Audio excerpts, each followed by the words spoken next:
to be honest, I felt like that was the last card I had to play. Was, Coach, you gave me all this stuff. Now don't make me keep it wrapped up because you're doing something else. Yeah. And like I say, he reacted quickly and with humor. It's interesting that you brought that story up because when I was with the tequila company, we were running out of money at one point, and we had a dozen or so investors, and we were going to be done. And it came down to one of those letters, an actual handwritten letter from me, and I remember pushing send at 2 a.m. And I think sometimes you can convey really what the issues are or what the desire is or really the passion behind it more in a letter than you can in person. Because like you said, how do you tell John Wooden, hey, you're going to die one day? Well, and I think it also gives the person to read it a second time. That's a good point. When you're looking somebody in the eye and expressing that much emotion, particularly for two guys, it's a lot. Yeah. And yet, Coach was an avid reader and he loved to write. And I knew that he would read it seriously. And yeah, I think it was all that was left. I mean, I was going to go down swinging. Yeah. And, as you and I have talked about before, better to strike out than not go up to the plate.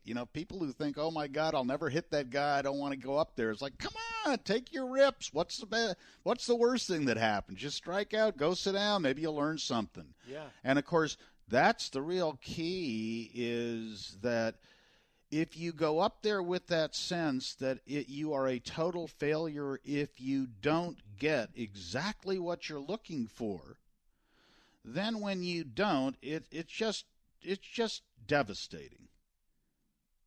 And then, of course, you lose your biggest opportunity, which is to evaluate, why didn't it work? Maybe I need to get better. How do I improve? There's a lesson in each one of these things that don't work that is, in fact, your roadmap to success. Yeah. I think as humans, we get so wrapped up in watching these celebrity athletes perform and do make that one shot or that one home run, and you think that that's what their whole life is about, but you know better than anybody. You could throw 1,000 baskets and miss, but that one shot that counts is all everybody remembers. Right. But you got to throw 1,000 that miss, right? Well, you not only have to throw 1,000 that miss, but what you also find is that actually, while everybody else may remember that, what you remember are the things that happened along the way while you were taking 1,000 shots, the time the gym was locked, the time you went and somebody stole your car. I mean, all the crazy stuff that happened while you were putting the work in. The shot, yeah, of course it went in. That's what I do. Yeah. People really think that the big moment, the one that they'll never have, the one where they're standing up on the Olympic, getting the gold. Okay, well, you're not going to have that. One person in the world gets that. But what you also don't realize, and it was sort of the gift I got from playing at UCLA on 3 national championship teams, one more than Bill Walton played on, by the way. You should remind him. We'll remind him on the show. You don't really even need to. He'll bring it up. He says he lives in shame. But, when you see success at that level, and you would think, wow, that must have been so much. It's kind of a grind. Yeah. It was really kind of a grind because it was expected. Everybody expected you to win. There was no one who kind of went, wow, holy cow, you won 5 in a row, 6 in a row. No, it's like, oh, yeah, one year, you'll love this. I was there for 3 years. I got a ring for my sophomore year, a ring for my senior year. Our junior year, they just said, never mind, you got one last year. Seriously. Really? Yeah, and I never got one. That'd never fly. Today? Today. No, that would not fly today. But, I mean, in those days, it was kind of like, you got one last year. Wow. And I did, and so it's like you didn't even think about it. I think you brought up a really good point, though, and that's the adventure along the way and enjoying the process of getting to where you think you want to be and not missing out on that process. It kind of goes back to if we knew we were making history, we'd pay better attention. Yes. Because sometimes the process is the best part. Well, and that the things that really stick with you in a totally different light were the moments when you thought it was all over, when you thought it was the darkest, when you were sitting there going, holy smokes, we're out of money, and what am I going to do? And I guess I better write a letter because it's the last thing I got left. But the truth of it is, that's what you remember when it's over, was sitting there at 2 a.m. typing out that letter thinking, man, I sure hope this works, because it did, right? I mean, because it worked. Absolutely. But what really makes it memorable was that you were all in, and you thought you lost. And so when you look back on the process, it isn't the moment where the shot goes through the hoop. It's when you kind of pick yourself up off the floor, when you think it's over, when you think you don't have a chance, and you realize, no, I'm not going down this way. As we discussed, the fact that I'm proud of myself that I wrote that letter to Coach. I was devastated when he said no to my face. And if he taught me anything, it's don't take no for an answer. Sure. Right? Keep coming. Sure. Come out with your best. A well-written letter. Right. Which, by the way, was proofread and had no mistakes in it, because I wanted to show him that I was serious about this, that if he was going to trust me to write a book, I better write a really good letter. So, I wanted to give it everything I had. I wasn't going to just sort of dash something off, right? I mean, I took a few passes at the letter. I went back, I wrote it, and I rewrote it, which I'm sure you did when you wrote to your board, right? It wasn't something you just dashed off. You spent some time on it because you realized this is big. It may not hitting send doesn't take much. But once I've done that, I've sent out something that could make or break something I've invested hundreds, thousands of hours in. But like I say, that's the fun part, is when you came really close to going over the edge, but you didn't. When I look back at my career with Azuñia Tequila and starting that brand, there's a few things that really resonate with me, and that letter's one of them, because it was a pivotal point in the middle of the project. The other, and I got to bring up his name because he's such a great person, is Peter Jacobson. The golfer? The golfer. Uh-huh. He was our first investor, the first guy to say yes to the project. And, you think back at that part of the process and how the things aligned, right, and culminated into the finished product. You don't want to miss the beginnings of those things.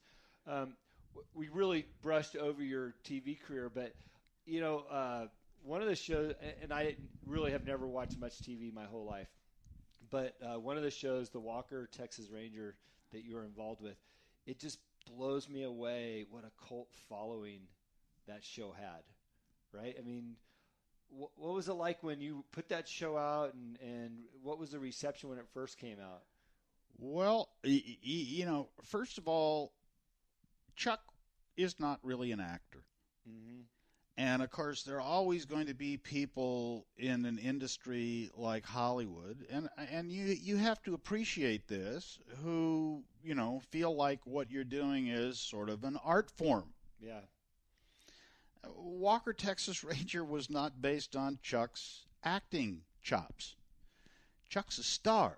Mm-hmm. It's very different than being a great actor, right? Yeah. Arnold Schwarzenegger was a star. He wasn't a great actor. But he portrayed something with an integrity about it, and of course, the interesting thing about Walker Texas Ranger, and it didn't really take off until we figured this piece of it out, was that I actually had all 3 shows on Saturday night. It was the first time in the history of broadcast TV this had happened, that a studio had done all 6 half hours and won all 6. Mm-hmm. It wasn't Universal, Warner Brothers, or 20th Century Fox. It was Andy and the Seven Dwarfs at CBS Productions. We had Dr. Quinn, Touched by an Angel, and Walker Texas Ranger. Mm-hmm. And we won all 6 half hours. But it didn't work until we realized that they were all, in truth, soft shows.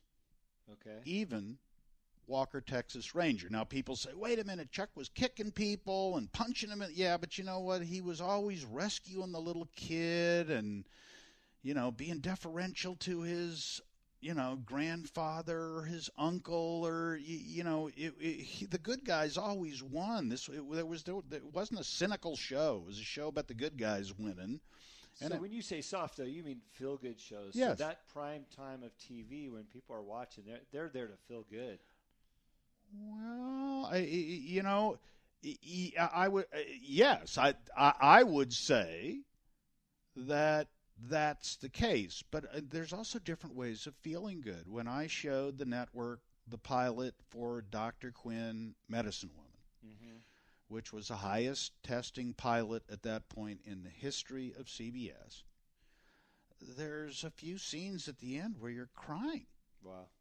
And, my boss was like, shouldn't people enjoy this? It's like you're making them cry. And it was like I had to explain to them, actually, they enjoy that. That for them is a cathartic experience. And, of course, what that show was about the fact, this was in the early 90s, was about the fact that actually what you have at home already is what's important and valuable, not she came from a very rich family in Boston that was very empty, and she moved to Colorado Springs where she had nothing, but of course had everything. Sure. And, so that's what that show was really about. But we ended up tying the three of them together as America's Night of Television. And that's when those three shows took off, because all of a sudden people who watched Dr. Quinn and Touched by an Angel realized, oh, this Walker show's actually very sweet. He may be jumping off a horse or, kicking a guy in the head, but at the end, this guy, this Walker guy's a very sweet fellow, which he was in the show. And I think it's one of the reasons why it was so successful is that, Chuck's just a star. He's not an actor. And, to be honest, having been sort of the studio behind doing all of those shows, did the critics like him? No. But the critics are paid to be critical. Yeah. And so when you say, well, people like to get an outcome that is emotionally satisfying, I don't think critics feel that way. That's trite. That's, well, yeah, okay, fine. But, go ahead and be miserable. That's why you're a critic. And they are almost doing the opposite just to spite themselves. I just think it's fascinating how some of these characters come out of TV and they're just larger than life beyond their years of the show. Chuck Norris being one of those guys. He's got some fun books out. You see him popping up here and there even today, and he's really has a neat cult following. So kudos to you for putting that together and being a part of that group and what you guys established back in the time.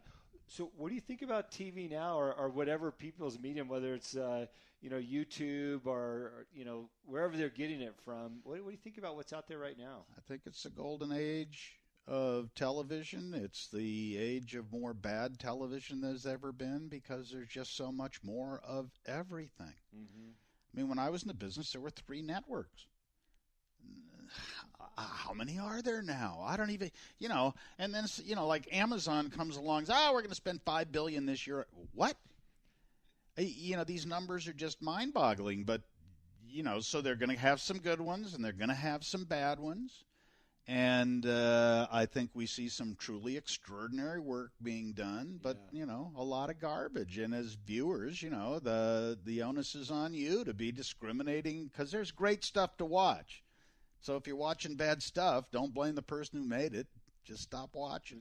To make a choice. I'm hooked on Bosch right now. It's a criminal show on Amazon. I watched the first episode of this app. Actually, is the 4th season, so I watched the first episode last night. But it's a good show. Yeah, decent. I'm 6 or 7 shows in now. I'm semi-hooked. It's like, okay, I got something to do late night.